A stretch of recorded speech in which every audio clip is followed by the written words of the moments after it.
ఎటువంటి పదవులు ఆశించి కానీ ఆయన చెప్పినట్టుగా, అయ్యా మీరు వినండి స్వామి, మీరు వినండి, ఆయన అడిగినట్టుగా, ఆయన చెప్పినట్టుగా కేసులు మాఫీ చేస్తారు అన్నటువంటి ప్రామిస్ తీసుకొని నేనేదో రాజీనామా చేస్తున్నానని చెప్పారు.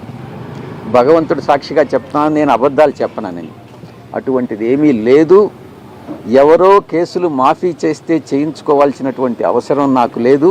ఏదైనా ధైర్యంగా ఎదుర్కొంటాను. ఈ యొక్క లుకౌట్ నోటీస్ మీద హైకోర్టులో వేశాను నేను. గతంలో నా మీద ఒక మహిళ గురించి ఆరోపణలు చేస్తే మీ మీదనే, కృష్ణ వాళ్ళ ఛానల్ మీదనే నేను డిఫమేషన్ వేశాను. ఎవరికి భయపడే తత్వం కాదు విజయసాయిరెడ్డిది. భయం అన్నటువంటిది ఈ యొక్క ఒంట్లో ఎక్కడ ఏ అణువులో కూడా లేదు అన్నటువంటి విషయాన్ని చాలా స్పష్టంగా చెప్తా ఉన్నా. నేను ఒక్కటే చెప్తా ఉన్నా, కొన్ని పత్రికలకి వాళ్ళు చేసేటటువంటివి మాత్రమే కరెక్టు, మిగతా వాళ్ళు చేసేవన్నీ తప్పులుగానే కనపడతా ఉంటాయి. ఈ దృక్పథం మంచిది కాదు.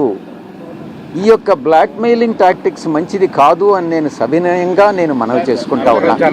అప్పుడు పరిస్థితులు వేరుగా ఉన్నాయి, ఇప్పుడు పరిస్థితులు వేరుగా ఉన్నాయి. మీరు రాజకీయాల్లోకి వచ్చినప్పుడు పరిస్థితులు వేరుగా ఉన్నాయి, ఇప్పుడు వేరుగా ఉన్నాయి అన్నారు కదా. కానీ అప్పుడు కూడా ఇదే విధంగా ఉంటుంది. మీరు ప్రతిపక్షంలో ఉన్నారు. అప్పుడు మొదటి రాజ్యసభ సభ్యులు మీరు మీ పార్టీ నుంచి. అప్పుడు పరిస్థితులు ఏం వ్యతిరేకం, అప్పుడు ప్రతిపక్ష పార్టీగానే ఉండింది, ఇప్పుడు ప్రతిపక్ష పార్టీగానే ఉండింది. కానీ ఎందుకు మీ ప్రశ్న ఏందో చెప్పండి. ఇప్పుడు రాజీనామా చేయడానికి కారణాలు ఏంటి అంటే అంటే నేను చెప్పిన దానికన్నా ఇంకా వేరే కారణాలు ఉన్నాయని నువ్వు నమ్ముతున్నావేమో కానీ నేనైతే నమ్మట్లేదు. అంటే జగన్మోహన్ రెడ్డి మీకు అడగండి, మీరు ఏదైనా ఫ్రీగా అడగచ్చు. కాదు, నేను ఇంతకు ముందే చెప్పాను. మిమ్మల్ని కాదని ఒక్క నిమిషం, మీరు అడిగిన తర్వాత నేను జవాబు చెప్పాలా, తర్వాత మీరు ప్రశ్న అడగాల. గవర్నర్ పదవి కానీ, తిరిగి నేను మళ్ళీ బీజేపీలో ఎంపీ కావడం కానీ, లేకుంటే వేరే ఇంకేదైనా పదవులు ఆశించి కానీ, మీ మైండ్లో ఏముందో నాకు తెలియదు. మనసులో ఏ పదవులకు కానీ ఒక్కరి దగ్గర ఒక్క పైసా డబ్బులు తీసుకొని నేను రాజీనామా సమర్పించడం కానీ, భగవంతుడు సాక్షిగా చెప్తున్నాను, అటువంటి హామీలు ఏమీ లేవు. అటువంటి హామీలు తీసుకునేటటువంటి వ్యక్తి విజయసాయిరెడ్డి కాదు అన్నటువంటి